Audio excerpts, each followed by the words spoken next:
1h30. Bem, pensem comigo no seguinte. Melhor dizendo. Carros fabricados em quantidade gigantesca, navios a vapor, locomotivas a vapor. O mundo começa a parecer menor. O ser humano parece que domina cada vez mais o mundo, tornando ele do tamanho que o ser humano quer. Isso deu ao ser humano uma sensação de poder. O raio-x, que veio revolucionar a saúde, o ser humano passou a enxergar o que existe dentro do seu próprio corpo. Antes de abrir um sujeito para fazer uma cirurgia, eu vejo como está a situação dos seus órgãos, do seu esqueleto. Eu vejo sem abri-lo, sem fazer uma cirurgia.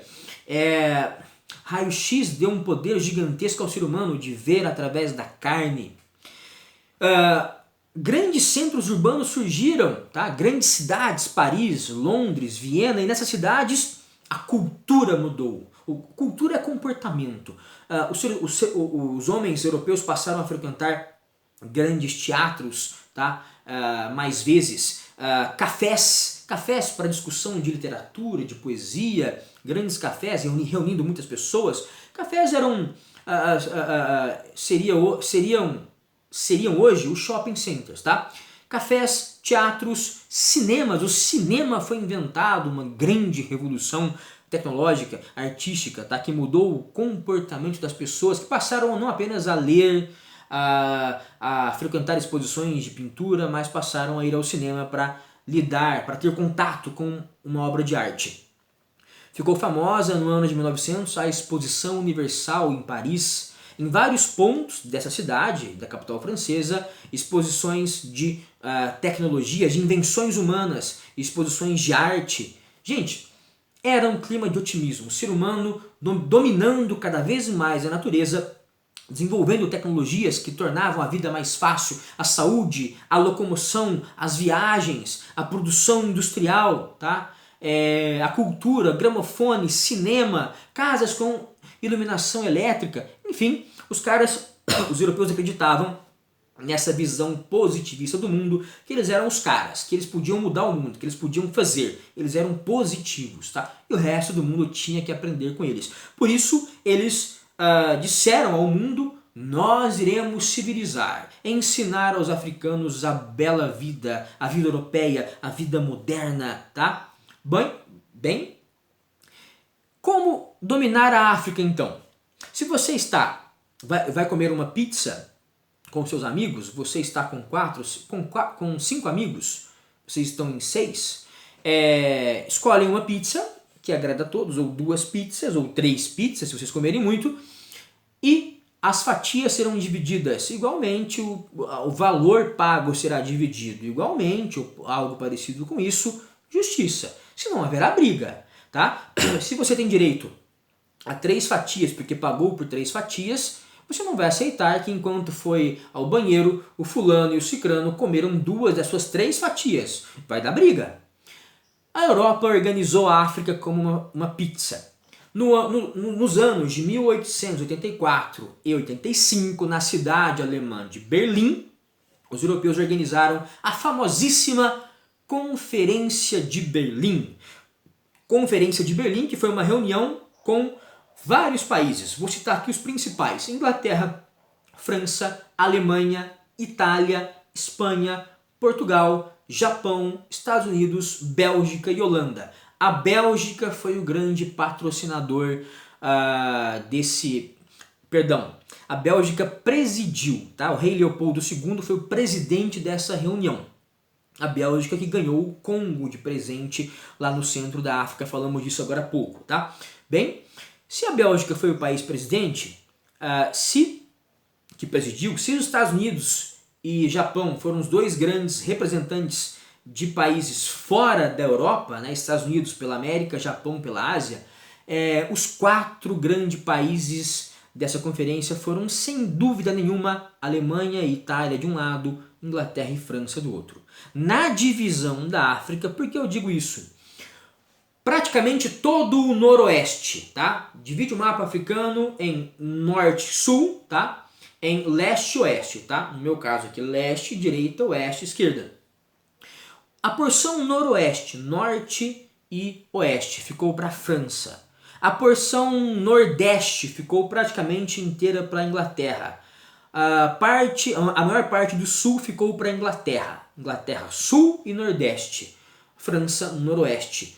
Só esses dois países, França e Inglaterra, dominaram mais de 50% da África, da pizza africana.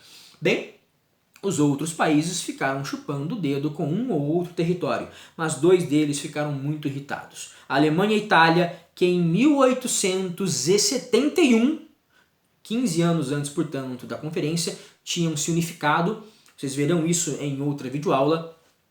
Até essa data, até 1871, Alemanha e Itália eram um monte de principados, repúblicas, de pequenos países. Se juntaram, se fortaleceram e na Conferência de Berlim queriam mais territórios, porque queriam desenvolver a sua indústria, mercado consumidor, matéria-prima, mão de obra barata, mas ficaram chupando o dedo. A Alemanha, deixa eu relembrar aqui, ficou com 3 territórios, no centro e no sul da África. 3 territóriozinhos, michurucas, xoxos. A Itália, por sua vez, ficou com 2 territórios no norte e leste. Norte e leste. 2 territórios para a Itália, 3 territóriozinhos no sul e no centro para a Alemanha. E aí vem aquele ditado: quem bate esquece, quem apanha não esquece nunca mais. A Alemanha e a Itália vão durante muito tempo guardar esse ódio da Inglaterra e da França, tá? Imaginem 2 amigos, tá? A pizza foi mal dividida, os dois se cumprimentam, mas aquele amigo que foi prejudicado enquanto aperta a mão do seu parceiro, com a outra mão aperta os dedos de tanta raiva.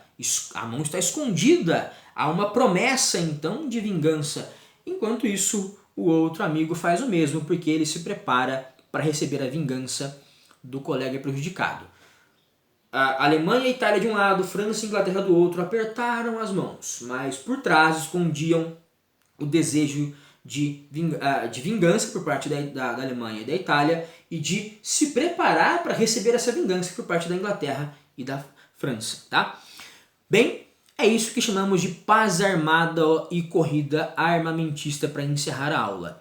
Nessa mesma Belle Époque, a partir da Conferência de Berlim, 1884-85, até a Primeira Guerra Mundial, em 1914, esses 4 países vão correr atrás do desenvolvimento, da invenção de armas, tá?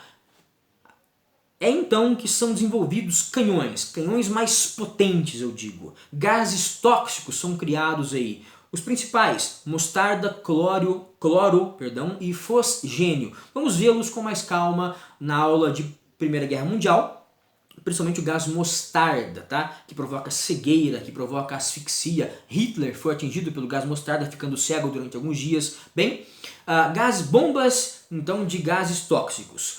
Evolução dos canhões. A invenção dos aviões de caça e bombardeiros. Como é que era um avião bombardeiro nessa época da Belle Époque, né? Da Primeira Guerra Mundial? Um avião simples, monomotor, e o piloto jogava manualmente as bombas, tá? E o avião de caça, o avião caça nessa época? O avião monomotor, metralhadora próxima ao piloto, tá? E um mecanismo de sincronia. Toda vez que essa metralhadora do avião de caça atirava, a hélice estava nessa posição, tá? A hélice nessa posição, a bala passava. A hélice virava de novo, tá?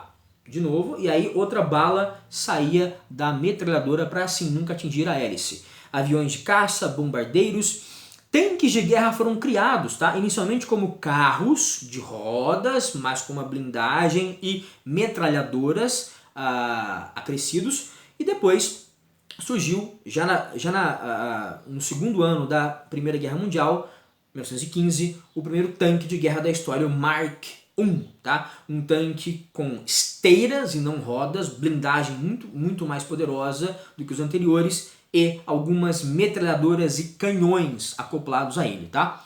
Tanques de guerra, aviões de caça, aviões de bombardeiro, bombas de gases tóxicos, evolução dos canhões, evolução das metralhadoras, cada vez mais potentes, mais rápidas, mais automáticas, de fácil carregamento. Essas armas eram armas de destruição em massa. Não destruíam um inimigo, destruíam centenas, dezenas, milhares ao mesmo tempo, de uma vez só. Tá? Com isso, houve na Primeira Guerra Mundial um maior número de mortes. 20 milhões de mortes, só na Primeira Guerra Mundial no mínimo. Tá? E outra coisa interessante, dessas 20 milhões de mortes, 10 milhões de mortes de soldados e 10 milhões de mortes de civis inocentes, por causa dos bombardeiros nas cidades que destruíam escolas, hospitais, que provocavam fome. Tá? Nunca essa Belle Époque desenvolveu as armas de destruição em massa que mudaram para sempre a forma de fazermos guerra. Passamos então a matar sem ter aquela sensibilidade de quem mata. Parece estranho falar isso, mas matar alguém com uma adaga, uma baioneta ou uma arma portátil exige proximidade, estar próximo do inimigo, do adversário e ver o seu sofrimento. Isso marca o soldado. Agora, bombardear uma cidade com armas tóxicas, gases venenosos ou com bombas que arrasam quarteirões inteiros, enfim, isso não causa nenhum sentimento mais pesado em quem mata. Tá? É uma morte mais insensível, é um assassinato mais insensível. Milhões de mortes só na Primeira Guerra Mundial, de 20 a 40 milhões de mortes. Quem gosta mais de sangue, historiadores, pesquisadores que gostam mais de sangue falam em 40 milhões de mortes. O importante é saber que metade das mortes da Primeira Guerra Mundial foram causadas a inocentes, a civis. Tá? Enfim, a Primeira Guerra Mundial foi provocada em grande parte pela rivalidade entre França e Inglaterra de um lado, Alemanha e Itália do outro, por causa da partilha mal feita da Conferência de Berlim, que foi a grande reunião para definir como os caras detonariam a África, como os europeus destruiriam mais uma vez a África, tá? No chamado imperialismo para satisfazer a sede de matéria-prima, de mão de obra barata, de mercado consumidor dos europeus capitalistas que faziam a segunda revolução industrial. 45 minutos, vou ficando por aqui. Até a próxima videoaula. Fiquem com Deus. Tchau.